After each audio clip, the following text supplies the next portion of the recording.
사람이 무너지는 순간 그 누구도 곁에 없다는 게 더 무섭지 않나요? 이 문장은 곧 지역의 삶이 어떻게 무너져가는지를 보여주는 시작이었는데요. 이 지역은 집을 나온 뒤 건설 현장에서 막노동을 하며 하루하루를 겨우 버티고 있었습니다. 새벽같이 인력소에 나가 일감을 기다리고 무거운 철근과 시멘트, 포대를 어깨에 지고 나르는 게 그의 일상이 되어버렸는데요. 처음에는 자존심을 꺾으면서까지 이렇게 살아야 하나 싶었지만 시간이 지날수록 체력은 바닥을 드러냈고 몸은 점점 말을 듣지 않았습니다. 땀과 먼지가 뒤섞여 얼굴에 흘러내렸고 햇볕에 까맣게 그을린 피부는 몇 번을 씻어도 원래대로 돌아오지 않았습니다. 피곤에 절은 눈빛은 이미 예전의 당당한 이지역이 아니었고 곧잘 웃곤 하던 입술도 굳게 닫혀 있었습니다. 손바닥에는 두툼한 굳은 살이 자리 잡아 마치 자신이 어떤 삶을 살고 있는지 잔인하게 증명하는 듯 했는데요. 뻣뻣하게 갈라진 손바닥을 바라볼 때마다 그는 숨이 막혔습니다. 내가 이런 손을 가질 줄은 상상도 못했는데 속으로 중얼거리며 자신의 초라한 현실을 실감했죠. 누구보다 자존심이 강했던 지역은 가족 앞에서 무너지는 모습만큼은 절대 보이고 싶지 않다고 다짐했었습니다. 늘 당당했고 성공과 능력으로 주변 사람들의 기대를 받던 자신이었기에 더더욱 체면을 지키고 싶었죠.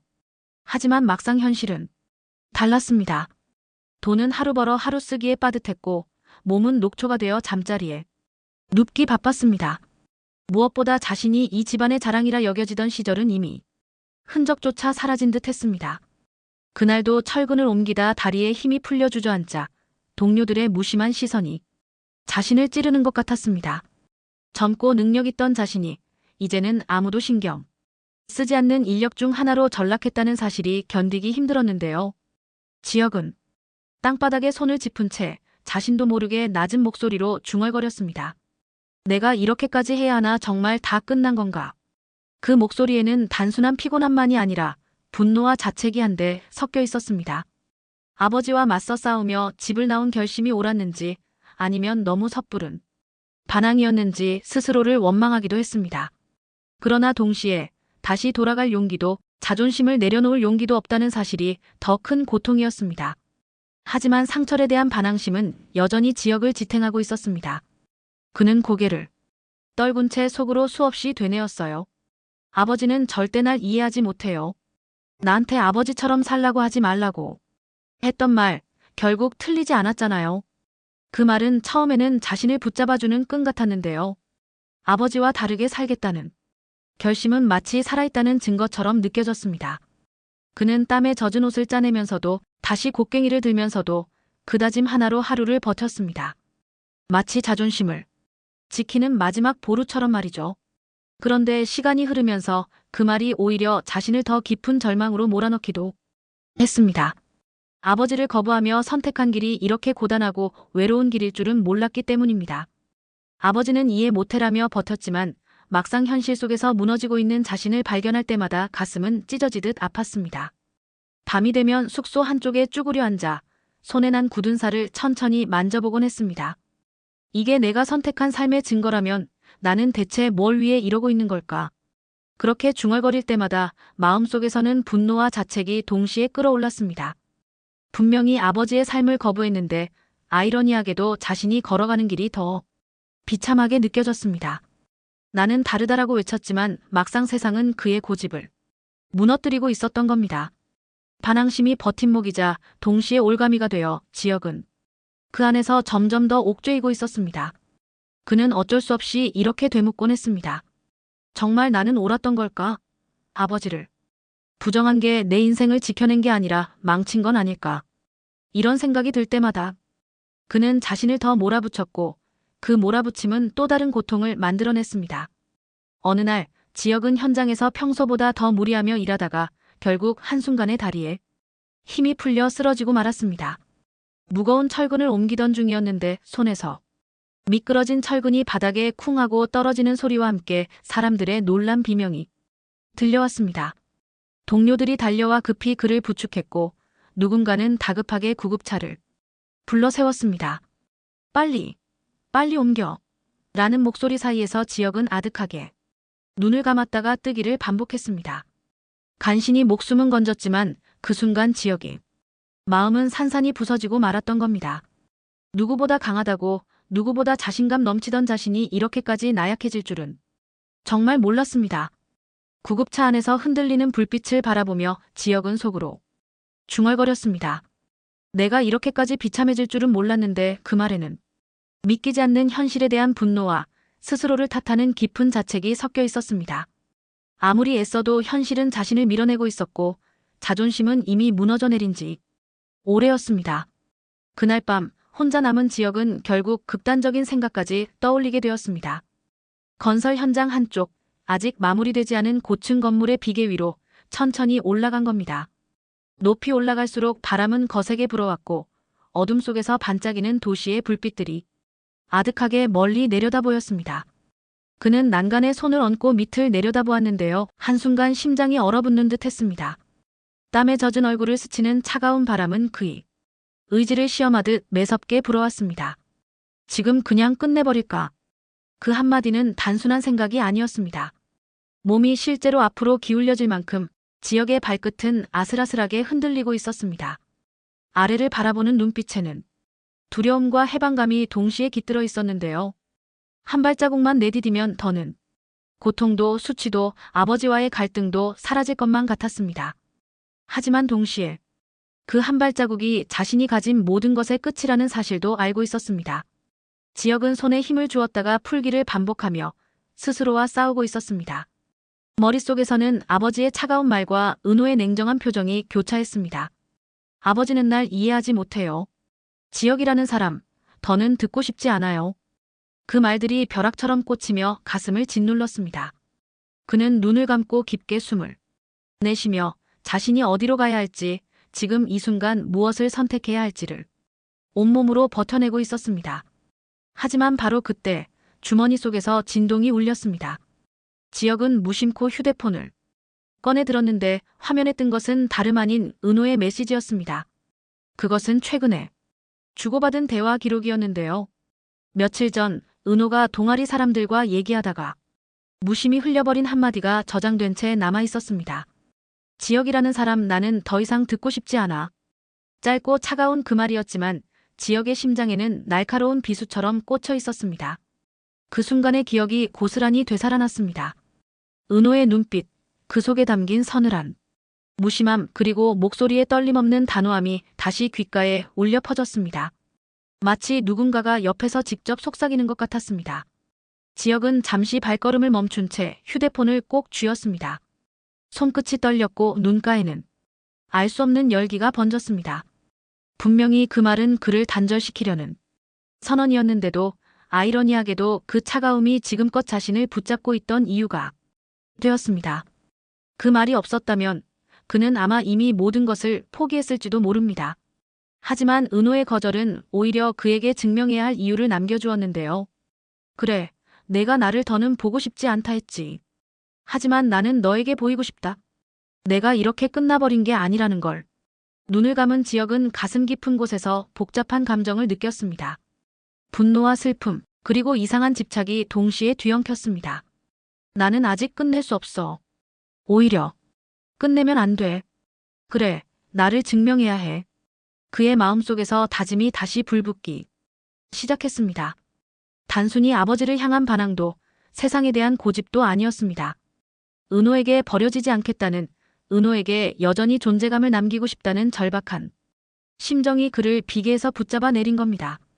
그렇게 지역은 천천히 발을 뒤로 물러섰습니다. 바람이 여전히 차갑게 불어왔지만 그 차가움은 이제 더 이상 그를 밀어내지 못했습니다. 오히려 정신을 깨우는 매서운 자극처럼 느껴졌습니다.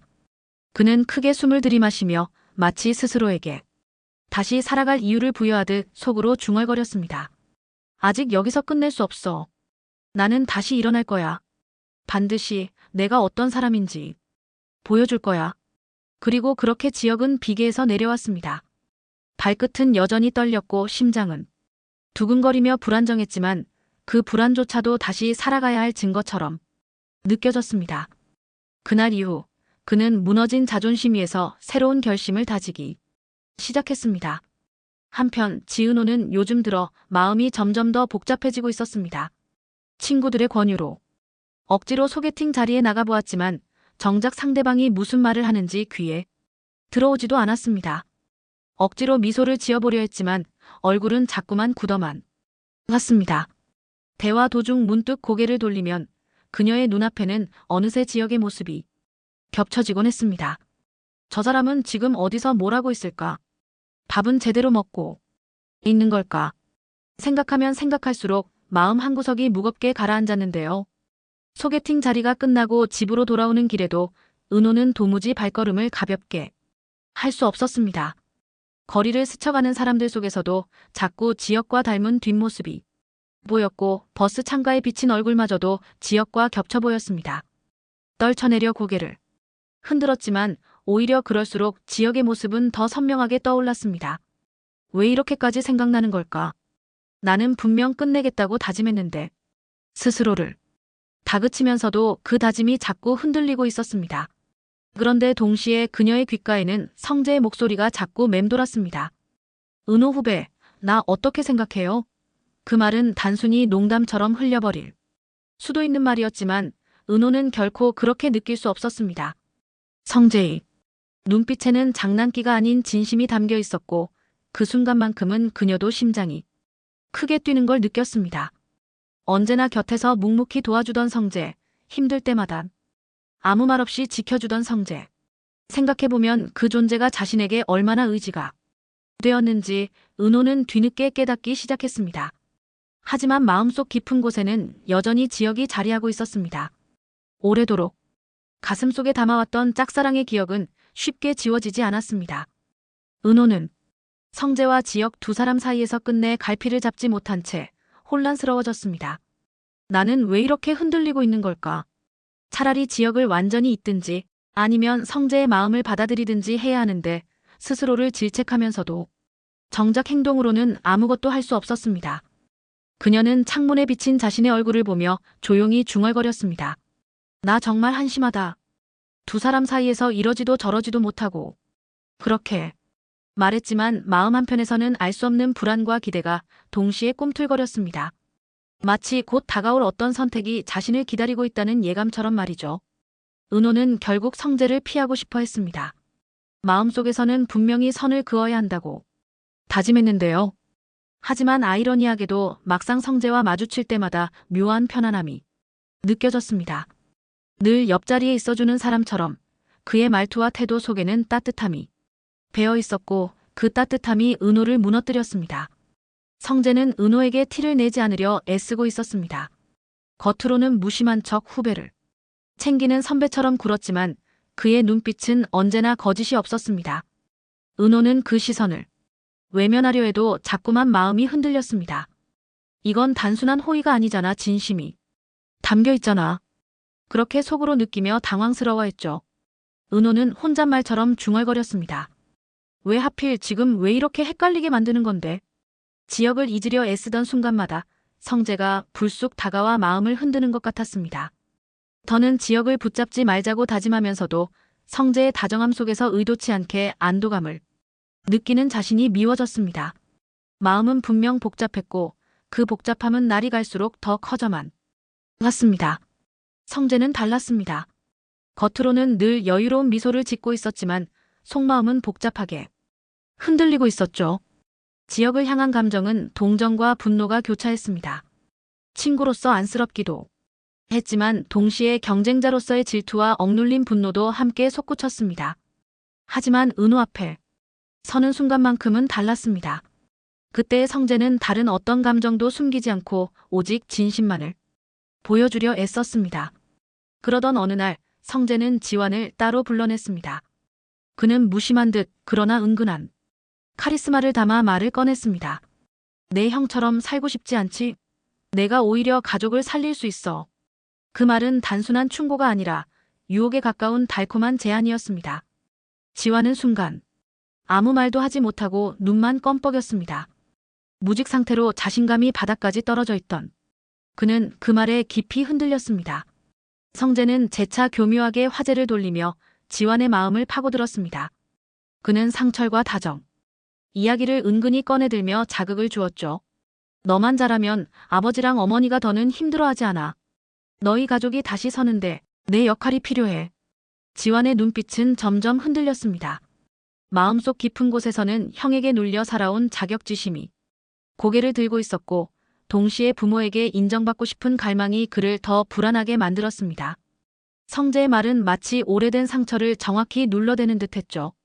결국 지환은 성재의 손을 잡을 듯 말 듯한 미묘한 태도를 보였습니다. 눈빛 속에는 확신도 거절도 없는 위험한 흔들림이 담겨 있었습니다. 성재는 그 표정을 놓치지 않고 가볍게 웃어 보였는데요. 그 미소는 따뜻해 보이면서도 어딘가 섬뜩한 그림자를 남겼습니다. 이 장면은 단순한 대화가 아니었습니다. 지환의 불안한 눈빛과 성재의 의미심장한 미소는 앞으로 다가올 배신과 파국을 암시하는 불길한 전조처럼 느껴졌습니다. 또 다른 한편에서는 고성이가 지역의 몰락 소식을 들으며 냉소적인 웃음을 터뜨렸습니다. 결혼식장에서 망신당하더니 결국 막노동이라니 내가 뭘 했어. 역시 저 집안은 무너질 줄 알았지. 그녀의 목소리에는 오래 묵은 경멸과 조롱이 고스란히 담겨 있었는데요. 눈빛마저 차갑게 빛나며 마치 남의 불행이 자신에게는 달콤한 위안이라도 되는 듯 했습니다. 그녀는 곧바로 딸 영나를 붙잡아 단단히 다그쳤습니다. 너 제발 정신 똑바로 차려. 저 집안 남자랑은 엮이지 마라. 내 인생 망치고 싶지 않으면 지금부터 멀리해. 알았지?